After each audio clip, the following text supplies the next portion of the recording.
Cyberpunk 2077 is an ancient history, and gamers like me have been looking for the next big AAA open world gaming fix. Luckily, the rest of 2021 promises to provide more than enough open world games to satisfy even the most demanding gamers among us. So in this video we will take a look at 6 most anticipated open world role-playing games that are currently confirmed to be released in late 2021. If you do end up missing a game in the top 6 list, stick around for the end of the video where I'm adding a few honorable mentions of open world RPGs that are currently in development but most likely won't be completed this year. For those who are new to the channel, if you end up enjoying the video, give it a like and subscribe for more gaming content. Starting the list off with one of the bigger titles, Far Cry 6 is an upcoming open-world first-person shooter role-playing game developed by Ubisoft Toronto and published by Ubisoft. The game was set to release on February 18, 2021, but has since been delayed. Ubisoft made that announcement during its first fiscal quarter financial earnings report, and at the time they have not given us a new date. Since then, the developers have been hard at work, and eventually we got a release date, October 7th, 2021, which seems to be set in stone. So we will get our hands on this beauty in less than a month. From my past experience with the Far Cry series, I don't expect to see many changes in the graphic department, the gameplay, or the overall theme of the game. Ubisoft has been running with the philosophy, if it ain't broken, don't fix it when it comes to this series, and so far it's been working for them. What we can look forward to, however, is a new setting, new characters, new story, and hopefully a few new features here and there, just so that Ubisoft can say that they innovated something. The game takes place on a fictional island called Yara, which has been modeled after Cuba to a large extent. Yara is controlled by a dictator, Anton Castillo, played by Giancarlo Esposito, known from his roles as Gustavo Fring in Breaking Bad or Moff Gideon in The Mandalorian. The main protagonist, Dani Rojas, is said to be part of a guerrilla group attempting to overthrow the Castillo's tyrannical regime and restore the government of the island to its people. Following the trend of many other games in this genre, you will be able to choose Dani's genre at the start of the game and customize them like in Far Cry 5. In addition, Dani's actions will have a direct impact on the world, and he or she will have more presence than we've seen in other protagonists in the series to date, with Dani starring in cutscenes with his or her own voiceover acting. Ubisoft announced that this 6th installment in the series is set to be the largest Far Cry game yet. And on top of that, they've said a large part of the map is actually going to be a city, which would definitely make the setting very different from its predecessors, so it sounds like we've got quite a bit to look forward to. Bottom line is, guys, if you've enjoyed the previous installments in the Far Cry series, it's pretty safe to assume that you won't be disappointed with this one. The game is set to be released on PC, PlayStation 4 and 5, Xbox One and Series X, and Google Stadia. Next one on the list is an upcoming open-world survival horror action role-playing game developed and published by Techland.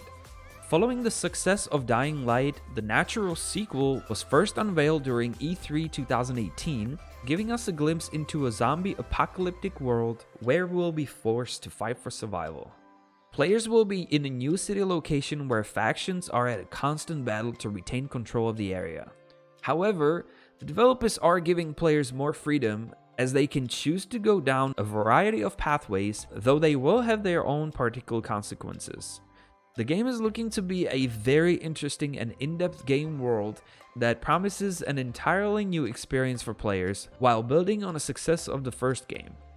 The developers at Techland have been teasing some fun new game mechanics, added features, and unique concepts. Just as before in the first installment of this title, the sequel is an open-world game that will allow players to traverse freely. You'll have to battle the undead if you choose to leave beyond the city walls, but it seems that life inside the walls is not always safe either. Set 15 years after the events of the original title, Dying Light 2 will still retain the same hostile zombie creatures, though they will continue to be lethargic during the day and more aggressive at night. While the developers have been talking a lot about how choices affect the world and story, not a lot has been said about how it affects the ending. It is possible all of our choices will culminate in different endings as certain factions rise or fall in power. This game will be significantly bigger than the previous title. Developers has stated that the size of the map is about 4 times larger than the previous one, with many more layers to explore and unlock. The sheer amount of content will also be much grander, judging by what the developers showed us so far. The game was originally set to release during spring 2020 on May 25th to be exact, but just like many other titles on this list, has been since delayed due to COVID-19 reasons. Luckily, the final release date, December 7th, 2021 has been confirmed, so we'll be able to get our hands on this zombie action right before the holiday season. You'll be able to enjoy Dying Light 2 on PC, PlayStation 4 and 5, Xbox One and Series X. Crimson Desert is a single-player open-world action-adventure game developed by Pearl Abyss, which is the team behind Black Desert and Shadow Arena. It was first announced as an MMORPG in November 2019, but has since changed course to more of a narrative-driven single-player game with some online multiplayer elements such as PvP. The game is set on the continent of Pyrrole, a war-plagued world with many different territories, cities, cultures, and religions. Pyrrole is a land full of turmoil, with many areas, factions, and regions fighting for control. As we progress through the game, we will make choices that will reportedly have a meaningful impact on how the story and events unfold. The game follows Matt Cuff, the leader of a band of mercenaries that you will be able to recruit from around the world by earning their respect and assembling a team that can face the turmoil that has been caused by the fall of the King of Demonis, the unifier of lands. You will get to travel the world solving mysteries and fighting a wide variety of foes. Exploring the world and completing quests will reward you with new items and skills. Combat in Crimson Desert is intense, fast-paced, and realistic. It also features a combo attack system where you'll team up with other mercenaries in your group to coordinate your assaults. The game features a wide variety of weaponry, including axes, swords, shields, pistols, and cannons to name a few. Professions will also play a big role. Alchemists, for example, can imbue weapons with additional abilities. The developers have been working on sophisticated AI with varied tactics. For instance, enemies may drop their weapons when hit with a normal attack or special skill, leaving them to charge you and attack with their bare hands, or step back to pick up another weapon and continue fighting. The 5-minute trailer we got from the Korean developer was pretty intense, with Madcap flying on a bloody dragon, so we'll see what will end up in the final version of the game. Pearl Abyss projects Crimson Desert to release in the winter of 2021, although no exact date has been given at this time. It will be available for PC, Xbox, and PlayStation systems. Next one on the list is Elden Ring, which is an upcoming action role-playing game developed by From Software and published by Bandai Namco Entertainment. Two big names are associated with this game. Game director Hidetaka Miyazaki, who gave birth to the Soul series and worked on games like Sekiro: Shadows Die Twice and Bloodborne. The second name, George R.R. Martin, is known to every single fan of a fantasy genre for an award-winning TV show Game of Thrones, based on his epic fantasy novels, A Song of Ice and Fire. With George R.R. Martin's story writing and lore, and Miyazaki's gameplay design, this game has the potential to be a Game of the Year material, if all the right pieces fall into place, of course. There are still many question marks about this game. One of them is the story. Pretty much all we know is that Elden Ring has been shattered, and this is having a huge impact on the world, which will be one of the important themes of the game. Another question mark is the gameplay. In one of his interviews, Miyazaki said that the Elden Ring will focus heavily on the RPG elements, meaning that the action RPG aspect is probably swinging back towards Dark Souls territory and away from the high-paced action that we saw in Sekiro. Being developed by the creator behind Soul series, you can expect some tough boss battles, but due to the open world nature of the game, From Software is hoping to introduce new features that weren't present in the past titles, such as using mounts to travel the world. This would support From Software's comment stating that the Elden Ring is by far the biggest game world that they worked on.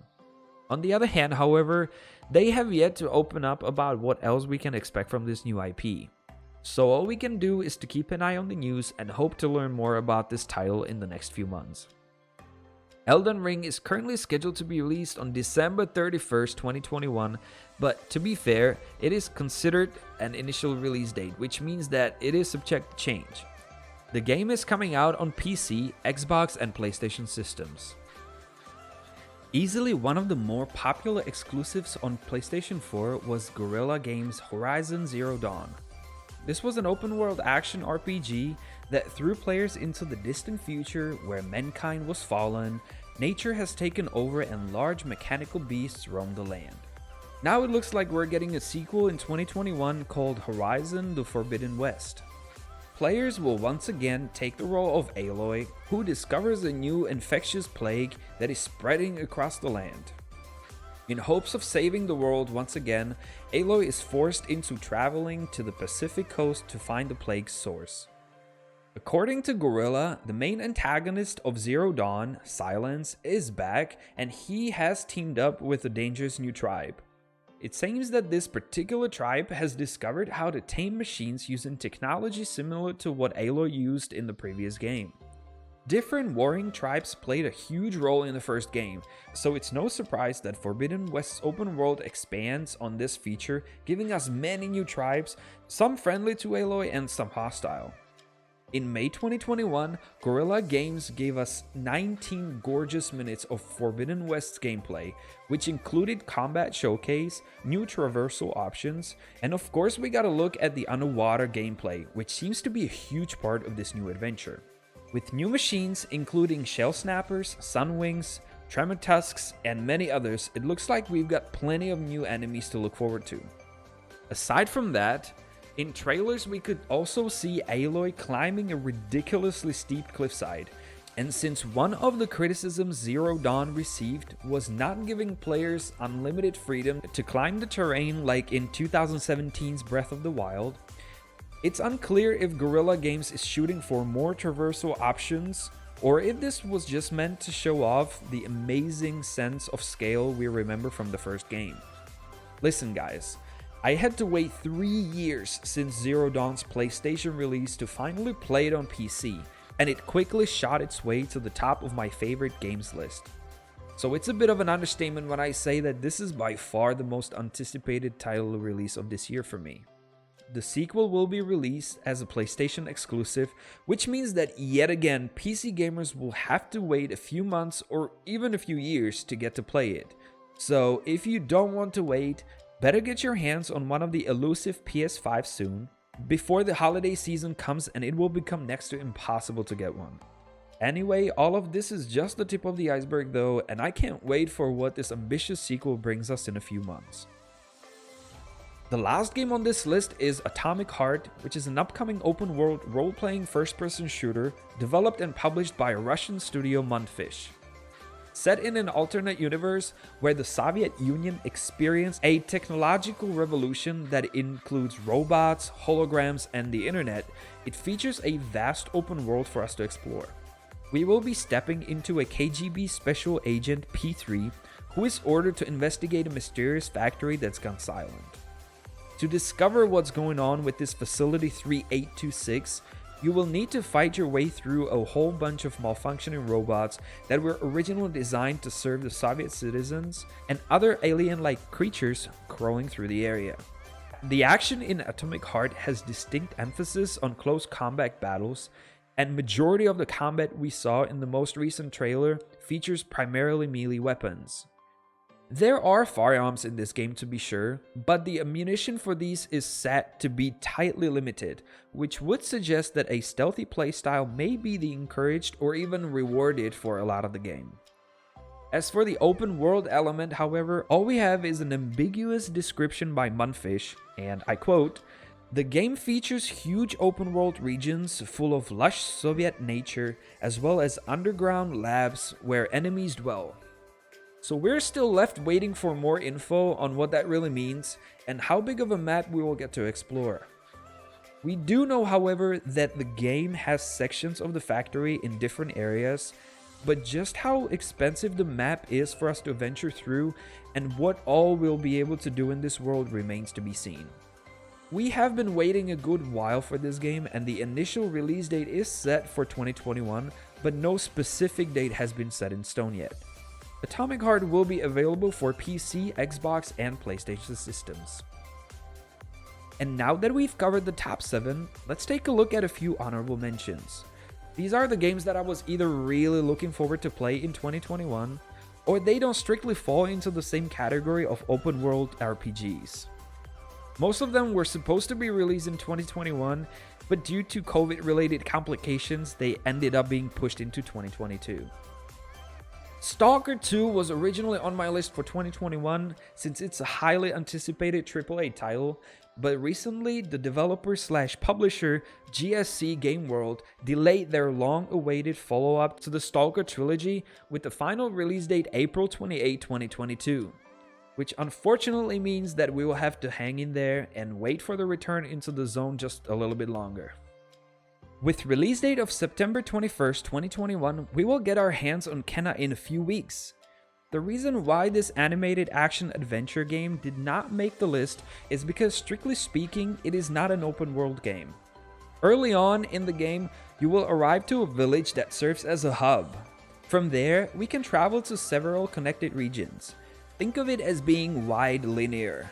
There are secrets to find and things to discover off the main path, but it is not an open world game. Amazon's New World is a game that MMO enthusiasts have been waiting for years, and as a former MMO enthusiast myself, I've been keeping an eye on this one. The game looks amazing, and I'm definitely gonna give it a go, since the final release date is on September 28th, 2021. But since I decided to keep MMOs as its own separate category and possibly make an MMO specific list, it's only an honorable mention. And now we're getting to the games that were never really promised to launch in 2021 with an official date, or even really an initial release, but most of them were scheduled to make it at some point during the year. Hogwarts Legacy is the first one, and this one really hurts. As a huge Harry Potter fan myself, I'm dying to dip my toes back into the wizarding world, especially with an open world role-playing game. Unfortunately, initial release date in 2021 got quickly pushed out, and at this point we can only hope that we at least get a date early in 2021. Forspoken, formerly known as the Project Athea, is a title that we had really high hopes for, and even though it looks like the development team is making a lot of progress, we won't get our hands on this beautiful action RPG developed by Luminous Productions until late 2022. Next game that deserves an honorable mention is Everwild. This action-adventure RPG developed by Rare is set to launch on PC and Xbox systems. But like with the few previous titles, the development of this game slowed down quite a bit as a result of COVID, and from the latest reports, we will be actually lucky if we even see this game in 2022. Pretty much everyone expected to play Gotham Knights in 2021, so the fact that we don't get to play this one either sucks big time. Same as S.T.A.L.K.E.R 2, this title was part of my original list, but had to be pushed out into the honorable mentions since Warner Bros. Games Montreal announced on their Twitter that the game is being delayed into 2022 with no official release date. So if you have been looking forward to exploring Gotham City with your favorite superhero from the Bat family, you will have to wait and see what 2022 brings. And last but not least, we've got Skull and Bones. This Ubisoft's open seas pirate adventure is still set to be in development despite years of delays and production difficulties. At this time of the most recent delay, Ubisoft CEO said that Skull and Bones was, and I quote, a very big product for Ubisoft with huge potential, and that the delay was to ensure that the game releases at a level that will surprise and please all gamers for the long term. Which in short means that 2021 ain't happening, and stay tuned for more news about 2022 possibilities. And that's it for the list of the top open world RPGs we can look forward to in late 2021. The next few months are packed with amazing games, so we'll definitely have our hands full. If there is a game you are really looking forward to and it was not on my main list or in honorable mentions, let me know in the comment section below, and maybe I can make a video with an updated list later on. For now though, Thank you for sticking with me to the end of the video. Leave a like and subscribe for more gaming content, and see you next time.